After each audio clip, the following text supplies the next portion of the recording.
Now I'm going to go ahead and use 2 wines. You can use one, but I love wine, and I love cooking wine. I love to drink wine, so I get a little crazy with my wine. I'm going to go ahead and use a full body wine first, and I'm going to use about 1/3 of a full body wine. I'm going to place and put it in there all over.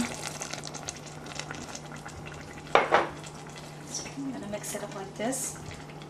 Makes the actual, look at that, makes the sauce look even browner. Look at that. That's what it does. Put in a little higher heat there. And I'm going to put a dash of the cooking wine. Okay. Okay. So drop of that in there. Use 2 wines. I'm going to stir it in there like this.